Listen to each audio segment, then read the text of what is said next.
আসসালামু আলাইকুম সবাইকে, আমি জানতু তাবাসসুম। আজকে আমরা অধ্যায় 5 এর বেসিক কনসেপ্ট নিয়ে চলে আসলাম। আজকে আমরা বিএমআর মান নির্ণয় এই সম্পর্কিত প্রশ্নগুলো সমাধান করব।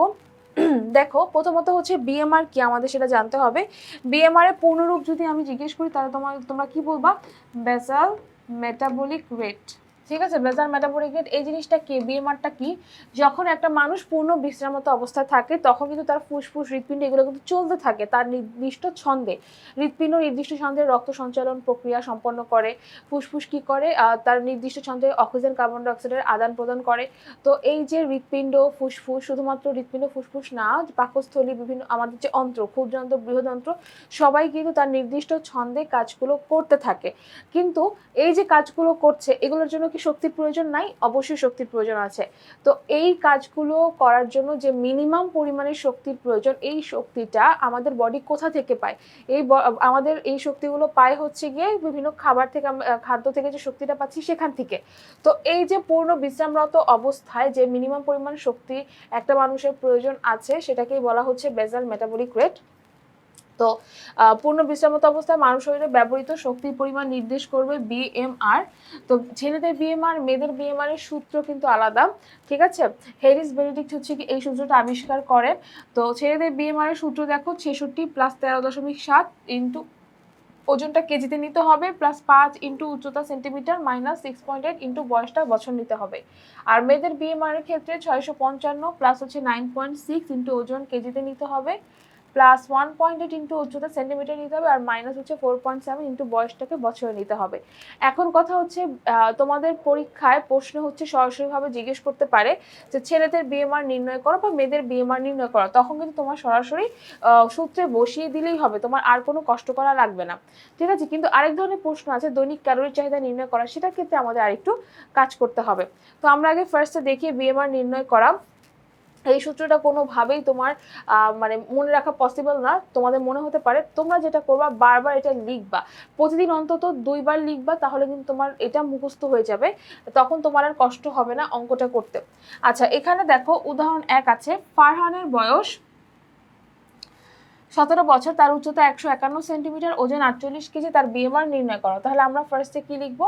আমরা ফার্স্টে লিখলাম হচ্ছে, আমরা জানি ছেলেদের বিএমআর এইটা, এবং তোমরা যে কাজটা করবা যে তোমরা যখন সৃজনশীলের প্রশ্নের উত্তর লিখবা তখন সরাসরিভাবে অবশ্যই লিখবা যে উদ্দীপক হতে পাই। এটা তো আসলে উদ্দীপক না, এটা তো সরাসরি প্রশ্ন, এই জন্য এখানে লেখা হয়নি। তো তোমরা যেটা সৃজনশীল প্রশ্নের অ্যান্সার করার সময় লিখবা তখন হচ্ছে গিয়ে উপরে উদ্দীপক থাকবে, তো তুমি তখন লিখবা উদ্দীপক হতে পাই দিয়ে তুমি লিখবা হচ্ছে ফারহানের বয়স, ওজন, উচ্চতা। পাশে অবশ্যই লিখবা ফারহানের বয়স হচ্ছে গিয়ে 17 বছর, উচ্চতা হচ্ছে 151 সেন্টিমিটার, আর ওজন হচ্ছে গিয়ে 48 কেজি। এটা হচ্ছে সৃজনশীল যখন থাকবে, সৃজনশীলের প্রশ্নের অ্যান্সার করার সময় অবশ্যই এটা উল্লেখ করবা।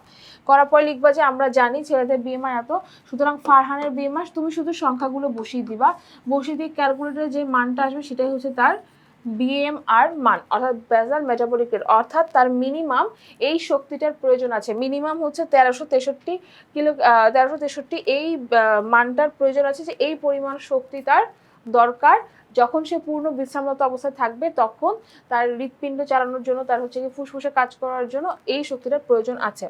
আচ্ছা, এরপরে দেখো, এটা তো গেল একটা ছেলের বিএমআর নির্ণয়, একটা হচ্ছে মেয়ের বিএমআর নির্ণয়। দেখো এখানে আছে মিথিলার বয়স 30 বছর, উচ্চতা 62.99 ইঞ্চি এবং ওজন হচ্ছে 90 কেজি, তার বিএমআর নির্ণয় করো। তো এইখানে আমরা ভালো করে খেয়াল করে দেখি, আমরা যখন সূত্রটা পড়েছিলাম সেখানে কিন্তু উচ্চতাটা সেন্টিমিটারে ছিল। কিসে ছিল? সেন্টিমিটারে। কিন্তু এখানে কিসে আছে? এখানে আছে হচ্ছে ইঞ্চিতে। তাহলে আমাদের কি করতে হবে? এই ইঞ্চিটাকে আমাদের সেন্টিমিটার নিতে হবে। তাহলে আমরা কি লিখবো? আমরা লিখবো হচ্ছে কি, আমরা জানি 1 ইঞ্চি সমান 2.54 সেন্টিমিটার। তাহলে উচ্চতা কি হবে? উচ্চতা হচ্ছে 62.99 ইঞ্চি। তাহলে আমাদের কি করতে হচ্ছে? এই 2.5 সেন্টিমিটার 2.54 সেন্টিমিটারকে এই 62.99 ইঞ্চিকে গুণ দিতে হবে। গুণ দিয়ে যেটা পাবো সেটা হচ্ছে সেন্টিমিটারে, অর্থাৎ 160 সেন্টিমিটার। এবং আবারও বলছি, যখন তোমরা সৃজনশীল প্রশ্নের অ্যান্সার করবা তখন অবশ্যই লিখবা উদ্দীপক হতে পাই। উদ্দীপক হতে পাই দিয়ে হচ্ছে সেমভাবে মিথিলার বয়স, তারপর যেটা উচ্চতা এটা পেলাম, আর হচ্ছে কি ওজন এটা পেলাম, এভাবে করে লিখতে হবে। পুরোটা আমি লিখে দিই। ওজন। তাহলে মেয়েদের বিএমআর আমরা জানি হচ্ছে মেয়েদের বিএমআর 665 প্লাস 9.6 ইন্টু ওজন হচ্ছে কেজিতে থাকবে প্লাস 1.8 ইন্টু উচ্চতা সেন্টিমিটার মাইনাস 4.7 ইন্টু বয়সটা বছরে থাকবে। শুধু মানগুলো বসা দিলে যেটা পাবো সেটা হচ্ছে তার মিনিমাম শক্তি যখন সে পূর্ণ বিশ্রামরত অবস্থায় থাকবে। আচ্ছা, এখন আরেক ধরনের অঙ্গ একটু দেখি। এখানে কি লিখেছে, রফিকের ওজন হচ্ছে 60 কেজি, উচ্চতা 125 সেন্টিমিটার, সে বয়স হচ্ছে 16 বছর, সে বার্গার খেতে পছন্দ করে কিন্তু খুব একটা পরিশ্রম করতে চায় না।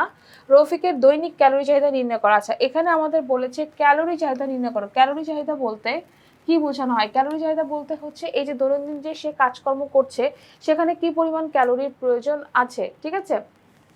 শুধু পূর্ণ বিশ্রামরত অবস্থায় যে ক্যালোরি প্রয়োজন তা কিন্তু না। আমরা যখন বিশ্রামরত অবস্থায় না থাকি, যখন হাঁটাচলা করি, খেলাধুলা করি, কথা বলি, তখনও কিন্তু শক্তির প্রয়োজন। তো সেই ক্ষেত্রে সব কাজ মিলিয়ে কতটুকু পরিমাণে ক্যালোরি চাহিদা রয়েছে, কতটুকু পরিমাণে ক্যালোরি চাহিদা প্রয়োজন, সেটাই কিন্তু আমাদের বের করতে হবে। তো সেমভাবে আমরা লিখবো যে দেওয়া আছে রফিকের ওজন 60 কেজি, উচ্চতা 125 সেন্টিমিটার, বয়স 16 বছর। তো আমরা ফার্স্টে এখানে বিএমআর বের করব।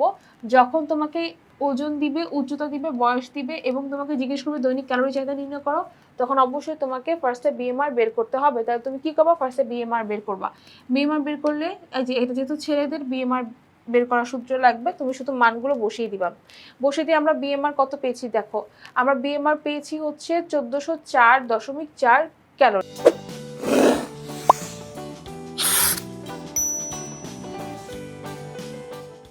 এখন তারপরে একটা লাইন আছে, কি লাইন বলো তো?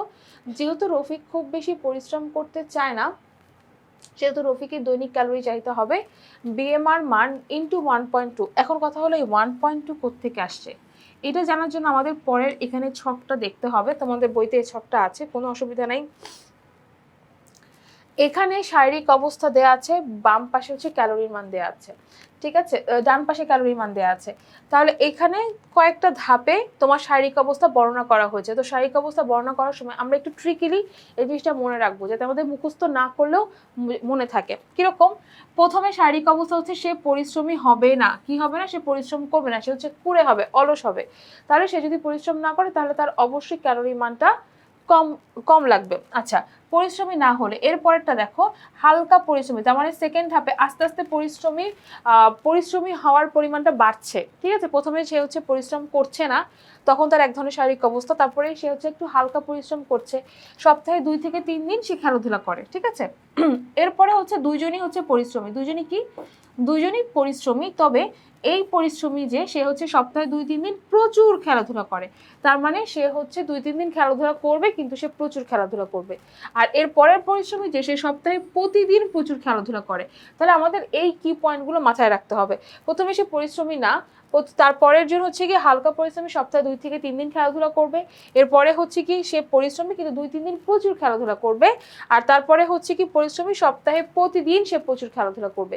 আর লাস্টের জন অবশ্যই অত্যন্ত পরিশ্রমী হবে, সে কি করবে? প্রচুর দৌড়ঝাঁপ খেলাধুলা করবে। তাহলে এই যে এক একজনের শারীরিক অবস্থা এক এক রকম, তার মানে তার ক্যালোরি মানটাও কিন্তু ভিন্ন হবে। একটা কথা মনে রাখবা, যে যত বেশি পরিশ্রম করবে তার ক্ষেত্রে ক্যালোরির মানটা তত বেশি হবে, কারণ তার ক্যালোরির প্রয়োজন তত বেশি। তো এখন আমরা মনে রাখবো কিভাবে? ক্যালোরির মান বের করতে হলে আমাদের অবশ্যই বিএমআর মান লাগবে। তাহলে দেখো এখানে বিএমআর মান, এই যে বিএমআর মান আছে, তার মানে আমাদের এখানে বিএমআর এর মানটা বসাতে হবে। কিন্তু আমি কত দিয়ে গুণ দিব? আমরা শুরুটা শুধু মনে রাখবো যে হচ্ছে যখন সে পরিশ্রমী হবে না তখন 1.2 দিয়ে গুণ করতে হবে। কত দিয়ে গুণ করতে হবে? 1.2 দিয়ে গুণ করতে হবে। এখন আমি এই পরেরগুলো মুখস্থই করব না, কি করব? আমি হচ্ছে পরেরগুলো ট্রিকিলি মনে রাখবো। আচ্ছা দেখো, এখানে হচ্ছে প্রথমত পরিশ্রমী না হলে তার কিন্তু ক্যালোরি মান খুব কম দিয়ে গুণ করতে হবে, অর্থাৎ 1.2 দিয়ে গুণ করতে হবে। তাহলে 1.2 এর সাথে যখন তুমি বিএমআর মান গুণ দিবা, তাহলে সে পরিশ্রমী না হলে কি পরিমাণে ক্যালোরির প্রয়োজন আছে সেটা কিন্তু বের হয়ে যাবে। এর পরেরগুলো আমরা কিভাবে মনে রাখবো? এই যে 1.2 এর সাথে আমি যোগ দিব, কত যোগ দিব? 0.1, 0.175 এটা যোগ দিব। তাহলে তুমি যদি 1.2 এর সাথে দেখো, তুমি ক্যালকুলেটর নাও একটা, তুমি যদি 1.2 এর সাথে প্লাস 0.175 যোগ দাও তাহলে কত হবে বলো তো? তার পরেরটা হবে, অর্থাৎ 1.375 হবে। বুঝতে পেরেছো? তার মানে আমি যদি এটার সাথে এটা যোগ দিই তাহলে আমি এই সংখ্যাটা পাবো। অর্থাৎ এর পরের ধাপে যে ব্যক্তি হালকা পরিশ্রমী সপ্তাহে 2 থেকে 3 দিন খেলাধুলা করে তাহলে তার ক্যালোরির মানটা বের করা পসিবল হবে। আচ্ছা, তার মানে এর পরেরটা হচ্ছে 1.375। এর পরেরটা আমরা কিভাবে মনে রাখবো? এটার সাথেও তুমি যদি প্লাস দাও 0.175, মানে আমার 0.175 বারবার যোগ দিতে হবে, তাহলে আমি কিন্তু 1.55 পাবো। তাহলে তুমি এখন যোগ দাও 0.175, তাহলে কত আসে? 1.55। অর্থাৎ এর পরের ধাপে যে ক্যালোরির মান বের করার জন্য যতটুকু গুণ দিতে হবে সেটা বের হবে। আর পরে এইটার সাথে হচ্ছে তুমি আবার 0.175 যোগ দাও, তাহলে কি হবে? তাহলে তোমার বের হবে 1.725। কত হবে? 1.725। আবার তুমি এটার সাথে যোগ দাও 0.175, তার মানে আমরা প্রত্যেকবারে 0.175 যোগ দিতে হবে, তাহলে আমরা পাবো 1.9। অর্থাৎ আমাকে শুধুমাত্র দুইটা সংখ্যা মনে রাখতে হবে, যে পরিশ্রমী না হলে তার হচ্ছে 1.2, এটার সাথে আমি হচ্ছে 0.175 করে যোগ দিয়ে যাব, তাহলে পরের ধাপের যে হচ্ছে গিয়ে মান আছে সেগুলো কিন্তু বের হয়ে যাবে। বুঝতে পারছো? তাহলে আমার কিন্তু আর মুখস্থ করা লাগছে না, আমার শুধু মনে রাখলেই হচ্ছে 0.175 প্রতিবারে আমি যোগ করব, যোগ করলে পরেরটা বের হয়ে যাবে। অনেকে হচ্ছে এইগুলো সংখ্যাগুলো মুখস্থ করে না, তো একটু ট্রিকিলি মনে রাখতে চায়, তো এটা হচ্ছে ট্রিকিলি উপায়, মনে রাখার উপায়, যে তুমি শুধু প্রথমটা মনে রাখবা 1.2, যেটা খুবই কম এবং সেটা ধীরে ধীরে বাড়ছে। তুমি দেখতে পাচ্ছ একটা মানুষ যত বেশি পরিশ্রমী হবে তত বেশি তার ক্যালোরি মান বাড়বে, তো সেই ক্ষেত্রে তার বিএমআর মানের সাথে সংখ্যাটাও কিন্তু বেশি পরিমাণে গুণ হবে। আচ্ছা, 0.175 প্রতিবারে যোগ করলে আমরা পরের ধাপের হচ্ছে গিয়ে যে ক্যালোরির মান সেটা কিন্তু বের করা সম্ভব। তাহলে এখানে যেহেতু এর আগে আমি প্রশ্নে ফেরত যাই, যেহেতু রফিক এখানে খুব একটা পরিশ্রম করতে চায় না, তার মানে সে খুব পরিশ্রমী না, তার মানে তার বিএমআর মানের সাথে 1.2 গুণ দিতে হবে। তাহলে আমরা লিখবো, সুতরাং রফিকের দৈনিক ক্যালোরি চাহিদা হবে বিএমআর মান ইন্টু 1.2। তাহলে বিএমআর মান যতটুকু আসছে তার সাথে 1.2 গুণ দিলে কি হয়? 1685 আসে। অর্থাৎ তার দৈনিক ক্যালোরির চাহিদার মান হচ্ছে 1685 কিলো ক্যালোরি। অর্থাৎ এই যে 1685 কিলো ক্যালোরির খাবার তাকে প্রতিদিন গ্রহণ করতে হবে তার এই ক্যালোরি চাহিদা মেটানোর জন্য। এখন যদি প্রশ্নটা এভাবে বলতো যে রফিক পরিশ্রমী এবং সপ্তাহে 2-3 দিন প্রচুর খেলাধুলা করে, তখন কি হতো বলতো? তখন আমরা এই জিনিসটা এটা নিতাম এবং আমরা দেখতাম যে কতটুকু কিভাবে গুণ দিতে হবে। তো আমরা একটু মনে মনে চিন্তা করবো, পরীক্ষা হলে চিন্তা করবো, প্রথমে ছিল হচ্ছে 1.2, তারপর আমি পরপর ধাপে হচ্ছে যোগ করে যাই। তাহলে 0.175 যোগ করবো, তার পরেরটা আসবে, তার পরেরটা 0.175 যোগ করবো, তাহলে কি হচ্ছে? 1.55 আসছে। এবং এটা হচ্ছে হালকা পরিশ্রমী এবং সে 2-3 দিন প্রচুর খেলাধুলা করে। আর আমার হচ্ছে হালকা পরিশ্রমী না, সে পরিশ্রমী 2-3 দিন প্রচুর খেলাধুলা করে। আর আমি বাম পাশে মনে রাখবো পরিশ্রমী না, হালকা পরিশ্রমী যে 2-3 দিন খেলাধুলা করবে। এরপরে দুইজন পরিশ্রমী, একজন পরিশ্রমী হচ্ছে 2-3 দিন প্রচুর খেলাধুলা করবে, আরেকজন পরিশ্রমী প্রত্যেকদিন প্রচুর খেলাধুলা করবে। আর লাস্টের জন হচ্ছে খুবই পরিশ্রমী, অত্যন্ত পরিশ্রমী, সে প্রতিদিনই প্রচুর খেলাধুলা করে, প্রচুর দৌড়ঝাঁপ করে। তার মানে আমরা এইভাবে বাম পাশেটা এইভাবে মাথায় মনে রাখবো, আর ডান পাশেটা হচ্ছে আমরা ম্যাথমেটিক্যালি মনে রাখবো। তাহলে তখন আমাদের এখানে গুণ দিতে হতো 1.55, ঠিক আছে? তাহলে আমরা 1.55 এখানে গুণ দিতাম, তাহলে 1.55 গুণ দিলে তুমি দেখো ক্যালোরির মানটা বেড়ে যাচ্ছে। তুমি গুণ দাও 1404.2 গুণ হচ্ছে 1.55 আছে, ঠিক আছে? তাহলে আমার তখন ক্যালোরির মানটা আসতেছে 2176.51। তার মানে হচ্ছে কি, অবশ্যই মনে রাখতে হবে যে তার মানে যে যত বেশি পরিশ্রম করবে, যত বেশি পরিশ্রমী হবে তার ক্যালোরি মানটা তত বেশি বাড়বে। এবং তোমরা কিন্তু অবশ্যই অ্যান্সার লেখার সময় লিখবা দৈনিক ক্যালোরি চাহিদা এত কিলো ক্যালোরি, এটা কিন্তু উল্লেখ করতেই হবে। তাহলে এইভাবে করে আমরা বিএমআর এর মান বের করবো। এই সৃজনশীল প্রশ্নের ক্ষেত্রে অনেক সময় দেয় যে দুইটা পার্সনের ক্ষেত্রে কার বিএমআর এর মান বেশি, অথবা দুইটা পার্সনের ক্ষেত্রে বলতে পারে যে কার দৈনিক ক্যালোরি চাহিদার মান বেশি, এটা তুলনা করো, এভাবে বলতে পারে। আশা করি তোমাদের হচ্ছে কি অঙ্কগুলো করতে কোনো সমস্যা হবে না এবং তোমরা খুব ভালো মতো ক্লাসটা বুঝতে পেরেছো। তো আজকের ক্লাসটা আমি এখানে শেষ করে দিচ্ছি। সবাইকে অসংখ্য ধন্যবাদ।